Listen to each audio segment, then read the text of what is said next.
Praise the Lord, saints of God. Thank God for this Tuesday afternoon. God is good and He's worthy to be praised. I just want to thank God for um, being good to me, being kind to me. I was just, I was sharing with my daughter, I thank God for the healing that God is doing in my body, especially in my foot.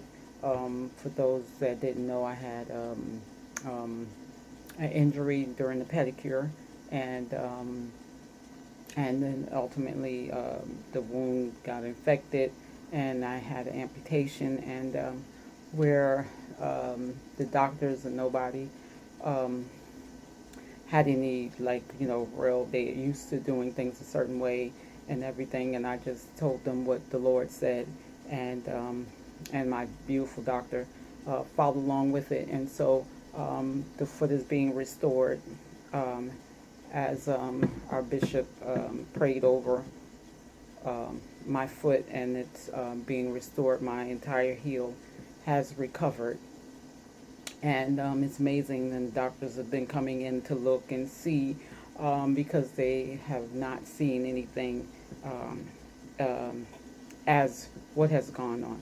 But besides that, I just want to thank God for His goodness and His kindness. I just wanted to share. It's like every now and then I get a strong impression, a strong feeling, which the enemy comes out, and it's I can't even describe, but it's an impression that I get, that comes on me, and I know when the enemy is on attack, when he's angry, and right now he's very very upset with myself and my family, and he is then set traps and different things, and but God is, showing them to us, and we've just been confronting them. Um, there are people that uh, or have been against us, to fight us about the property and church and a lot of things that we had sought out to get, and everything, not knowing that the enemy would get into, or was in the people of God, a little corruption, a little fraud, Wilhelmina Smith, amongst others that are involved, and God is going to take care of all of that and everything. The one thing I do believe in doing is doing things rightly, going to the court system. Um, um, we're not animals. We don't destroy people's property and um, um, hire people to beat people up. Not real, not the real true saints of God. But there's wickedness. There's religious, just like in Jesus' time in the Old Testament and everything. These people that are religious and would try to lie and set things up or whatever.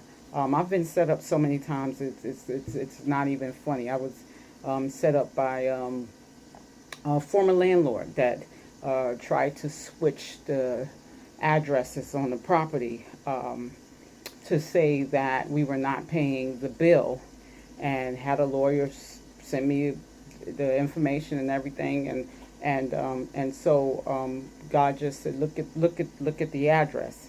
And when I looked at the address, I realized it was the property next door. And um, but make a long story short, I'm just like court. I believe in the justice system, because when you try to do what's right or whatever else, even if you they say there's no excuse for ignorance of the law, but if there is something you've never done, something never happened to you before, you get into the court system, it will bear itself out. Like, you can even maybe lose because you didn't have information correct in one session, but they will give you the information that this way, when you do go, you can go rightly and recover from everything. So even when it seems like you could have lost what you want. But anyway, when everything was said and done, the lawyer and everything that they went to go take me, because people are always trying to take me to court. That's the thing about people are wrong, deadly wrong, but they think that if they take you to court, because it's always assuming like, okay, that person taking you to court, that you're the one wrong, when they're the ones scheming. But people are so bold that they will take you to court and hoping that you don't show up. That's the main thing. That you would be fearful, or you have something in your background or something like that, that you won't go to court. Like I told my daughter, I said, even if you're wrong with something, or you're in party of something or whatever, you go to court and let the judge straighten it out. And whatever, if you didn't know what you're getting into or whatever else, just go to court and let the judge straighten it out, and let the judge be fair. Or they will, at least where you go to court, you can always come back. If you get your stuff straight, you can always come back, or whatever else. But in this case, the landlord was scheming, and when people find out, like, you have money, we weren't, we were married, we weren't on any system or anything. And I don't know what my husband might have had in his background, but I was like, I don't have nothing, so I really just to go. And then once I sent the information in, the lawyer sent everything back and said, don't listen to anything else. And the landlord wound up owing me money, and because she was calculating and stuff like that, because we knew what the bills were before we moved into that place. And she's saying, you covering everybody, you're paying for everybody, she's getting over on you. And it calculated out, and then she wound up owing me. Um, um, anyway, it was just one incident after the other. And then we just wound up moving, because we called the police, and they're like, well, is it worth it? So and so. It's not worth it. We just moved on to somewhere else. And sometimes you move from one place to the other, and still it's it'd be a problem, because people think because I'm kind and I'm nice and I will do anything. We have fed so many people and cleaned up neighborhoods. That's the thing. The area and everything. We were always moving into some place, just like we moved here, and it was filthy. And when I mean filthy, not dirty, filthy. Filthy is worse than dirty. Okay, dirty you wash and stuff like that. Filthy is all kinds of creep, rodents, trash, whatever else. And so we came to this property and remodeled, put in clean carpet and everything, and we have ignorant neighbors that would, it's just funny how something is filthy and people are, everybody's okay with the filth, but as soon as you start to clean up or whatever, then I call the dogs come out and then trample over it, put stuff all over things and stuff. It's like but all of that does is you have to, like, I can't tell you, but be where I am. That tells me I'm doing something right. The more the enemy attacks, lets me know I am doing the right thing. And lots of times too, you don't even know it's your own family. Sometimes that is involved in your attack, will lie on you, or whatever. Your own spouse, will lie on you, and whatever. And since you have jealousy sometimes between the spouses, and I was sharing that with my youngest daughter. And her and her husband going through their thing. And I said, there are plenty of times, things went down, because everybody with, I think it's funny that, idolize my husband and I relationship. I said, we've been on a roller coaster ride from day one. But I told her the difference is when God has chosen your spouse. When my oldest daughter and I were talking today, and I said, that's the thing, you go through a lot of things like everybody else, but when you are chosen, God gives you, when you say those vows, if everybody want to say all kind of other vows. No. The better for worse, for richer, for poorer, in sickness and in health. And I was saying within the days that, Pastor Dad and I would go through our trials and tribulations and stuff. And then there are times that I would compliment him. I said, even through the issues with disabilities and sickness within our family, the average man would have left, and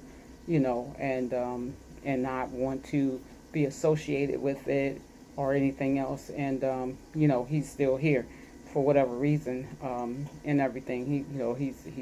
He's still hanging around. I was like, he could have been gone any day he wanted to. And a lot of people, lawyers and different things, they were like, he's still here.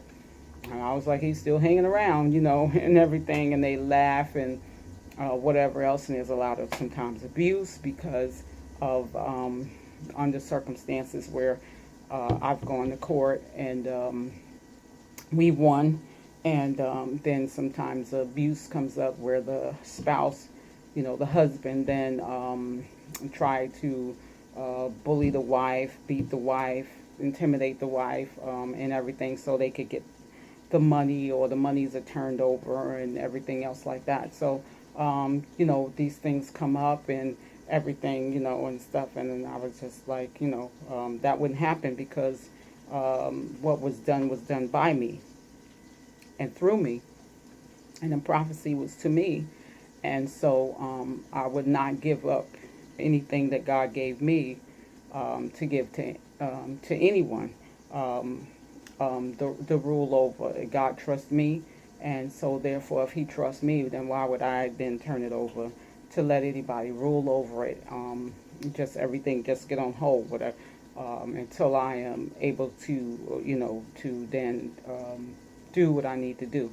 I put some things in place, but I was like, and unless I'm dead and gone, there is no reason for anything to take place. But I just like sometimes just want to share because the enemy is really attack your own attack your family, as well as your family attacking you, just like in Joseph's case with his brothers because of jealousy and everything. And so I was just telling my youngest daughter, I said, sometimes your spouse can be jealous of you and you're not aware of it, or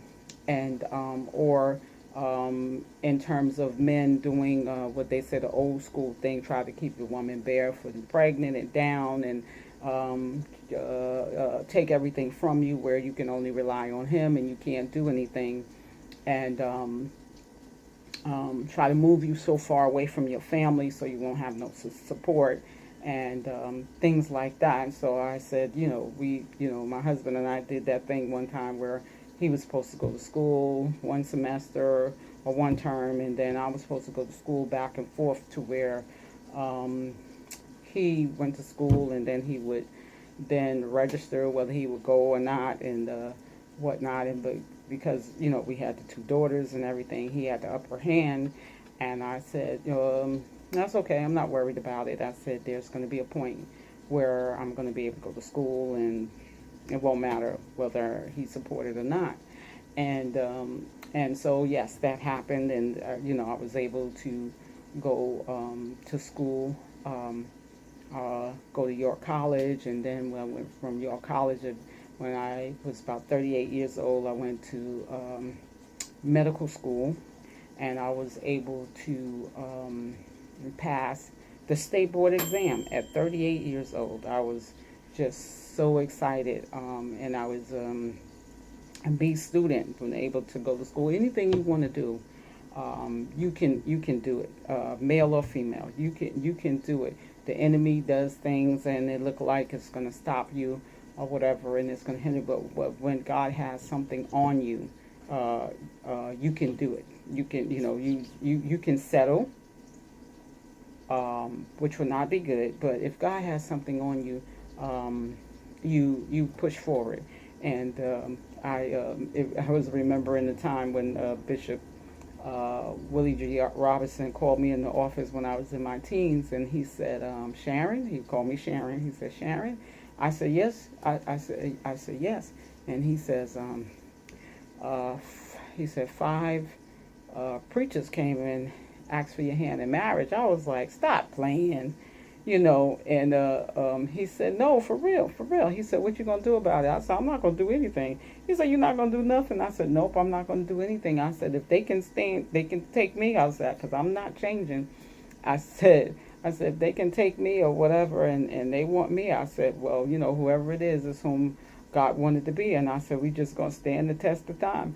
And he laughed and he laughed. He said, you're not changing. I said, I'm not changing nothing, And anyway, as time went on, the different ones let me know who they were. And Pastor Dad, he was in that lineup and everything like that. But each one, and I didn't believe in dating 2 people at the same time. I'm like, one, get finished, go to the other. And, it, some was abusive and a whole bunch of other stuff and everything.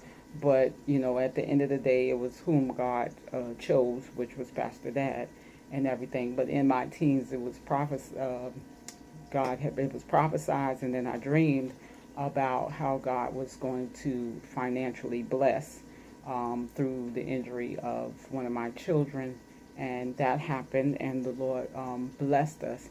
And even when I had gone to court about a year or 2 ago, we went to the judge to get some things in order for my son in terms of his living. And I had the bank statement, and they were amazed, and they said, after all of the years, they said no one has had the kind of money, because parents take their children money and do a whole lot of things. And I said, I have asked for some things, and I said, no, I was waiting until he got to be of age, and, waiting for him to get married. And, I had hoped that he had even gotten more education than he does have. Wishful thinking on my part, outside of his disability, it is what it is.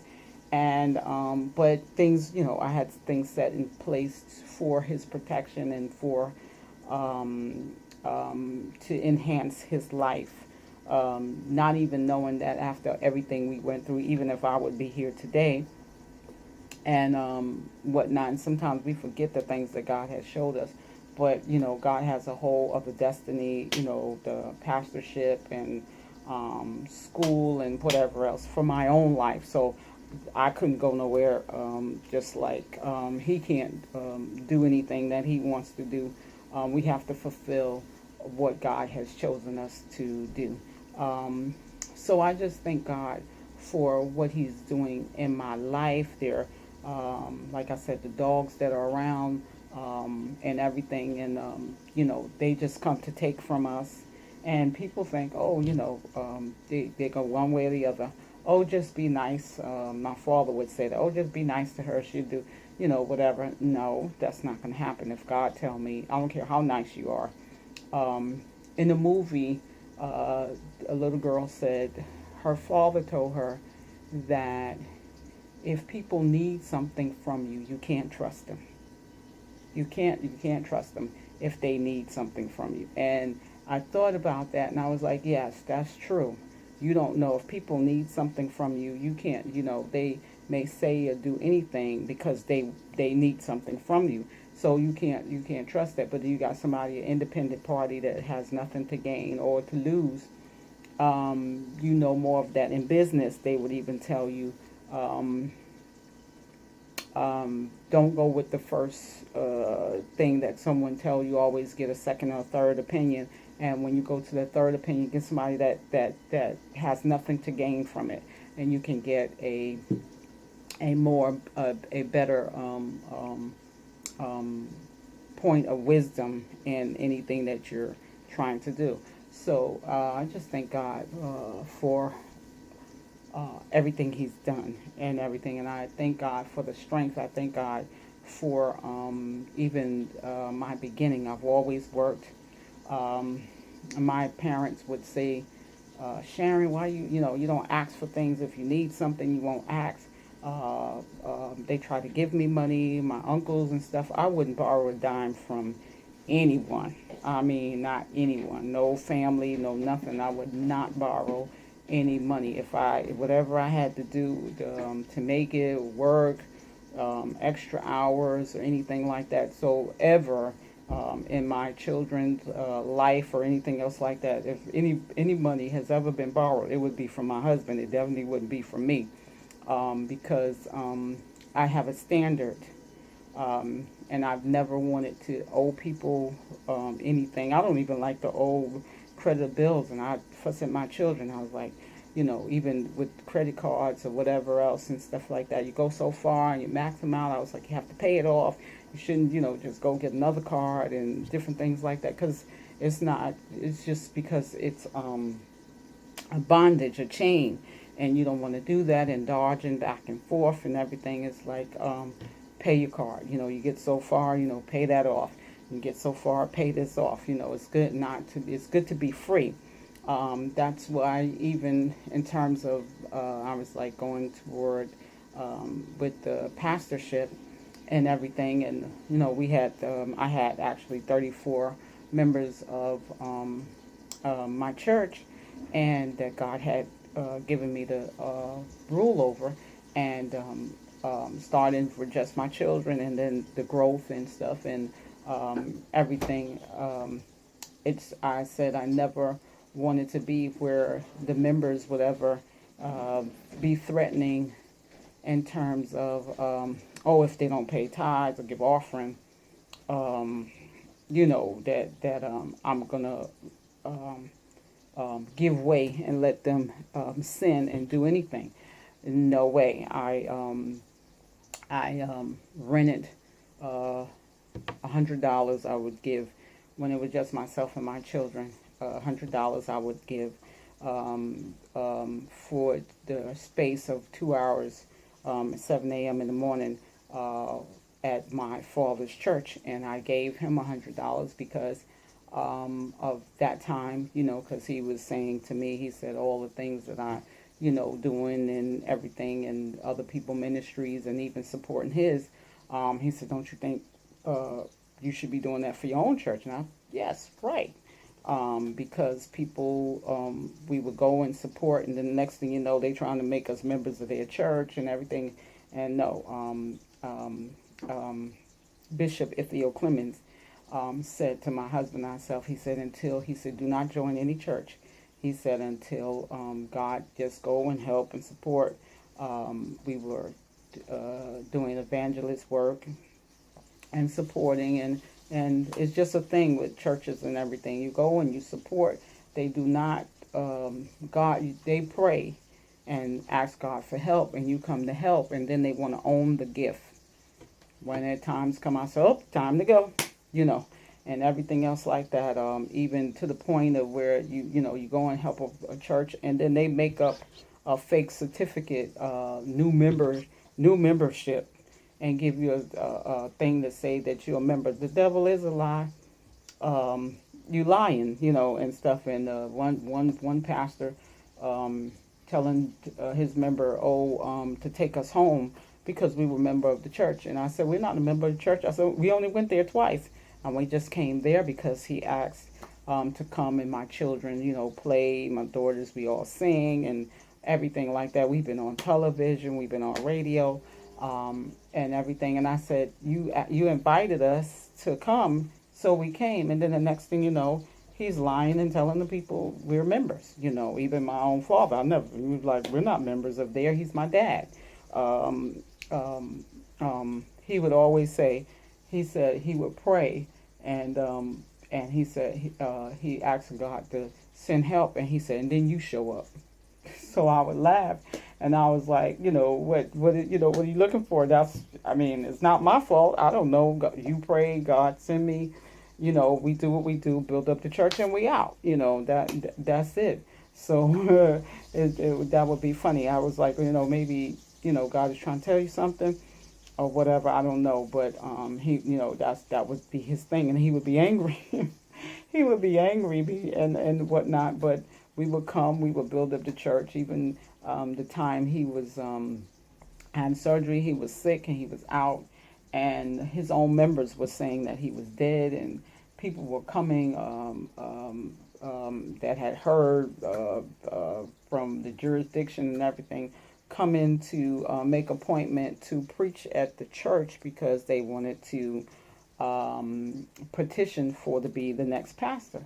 And I was like, what? I was like, where did you hear about his death? And the members of the church were saying that he was already dead. I said, well, even if he was dead, I said, I'm sorry to disappoint you, but no one will just walk up and take my dad's church and everything like that. And I had a cousin, I'll never forget that, called me and told me he was on his way to New York. I was like, okay. And I said, well, you coming to see Dad? He was like, who's running the church? I'm running the church. Yeah, well, I'm coming. I said, well, would you coming to see Dad? And he's like, oh, him and his wife was packing up to move so they could come and take over the church. I said, you're going to come and take over the church. This is my father, and you're going to come and take over my father's church when I'm here. My husband is here. Our children are here. And you're going to take over the church. And I said, you're going to be Sally. You can come and pack up if you want. I said, but no one will take his church. This church is here until he gets well and he's able to come back. And I thought it was funny that no one ever wanted to help him. No one ever wanted to support him. But everyone was there ready to take everything that the Lord had built up and through him. And I said, I don't know if that's a male thing or whatever. Maybe I'm a daughter. I'm just like, I just want to hold it down. And even some of the old members had come back after they had left because the church, there was nobody there. They were saying nobody there and the church is done and everything else. But favor is not fair. And I called in and some people and I said, my dad is down. I said, and just need some support, and everything. If you all could come and help. And they came in, and one of my old professors came in for the Sunday school, and he helped inspire the Sunday school. And the Sunday school person was, gone or whatever else, and he came in. And then as soon as that's the way it is, and then as soon as people hear you're doing something, now here everybody come crawling back. Oh, but he was dead, remember? But anyway, I just said, and I let the membership know, and a lot of people that left the church came back, and I said, understand me clearly. Pastor Fry will return. This is his church. I'm just his daughter. We're just holding it down. And I said, and once he get back, I'll be gone again. I only come, as God give it to me to come because that is his church. And when I was there renting the 7 a.m. in the morning, I paid him for that spot. I gave him $100. We were just beginning. And then as we increased, I increased. He never had to ask. I increased the money as the membership grew. I increased the money, and then I would then go and support. My church would then go and support and give an offering to his church, or his anniversary or something else like that. But my church was my church. I was never under him. He was never my bishop or any other thing like that. This was business. Just like anybody else would have come in and wanted to rent, whatever. And that's just the way I am. I don't play, even with my own family. They may not treat me right, but and have done me right, but that it doesn't matter. The scripture says it doesn't matter how people treat you; it's how you treat them. So my stand is that I've done right by them and gave money, whatever, and everything. And And it was never given to me. The Lord never gave to me to follow my father in the ministry. He gave me to who to follow, who to, and that's to support Bishop Willie G. Robinson. That's who God showed me and everything. He is the only pastor that I had. Bishop is, we call him Bishop because he's Bishop, but Bishop is Bishop James Gaylord, and Mother Harris, and everything, and Bishop Willie G. Robinson is the first assistant and everything, but he is Bishop in his own right, and so I still address him as Bishop, but he was the only pastor. It was the people were giving me pastor. My mother's pastor was Pastor Hatley, and as children, you go to the church that your parent, tell you to go to or whatever.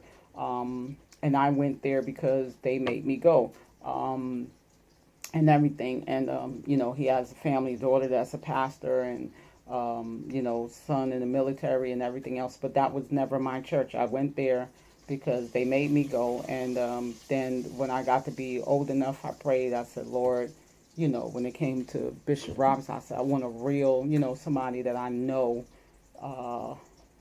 is a real man of God. And Bishop Robinson is the one that God showed me. And so I've been blessed. You can't be blessed anywhere unless you hear from the Lord. Even as teenagers and everything, it's important that, and that'll teach rebellion.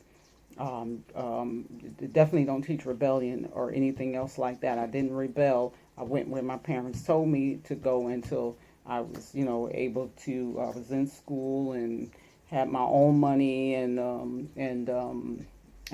paid my own way, and my parents were separated at that time. Anyway, so there was no hold, and my mother would just be like, come over here, to Pastor Hatley Church. She just wanted to make sure you go to church and come with her and everything like that. But when my father found Bishop Willie G. Robinson, I was like, that was good. I said, but I want to know for myself, is this the man that should be my leader? And it's good when you ask the Lord for yourself, who should be your leader, and everything. And my husband, he attended Mother Hankins Church and whatever. And then, they will always do the thing about following the husband. I was, yeah, okay. Just like, they would have the ministers and things come up, and whatever woman that they choose, whatever, they were just like, okay, he told you or whatever, never giving like, oh, she should pray also. And a lot of couples had gotten married, and it had been a mess because, it's just whatever the man said, and the woman didn't have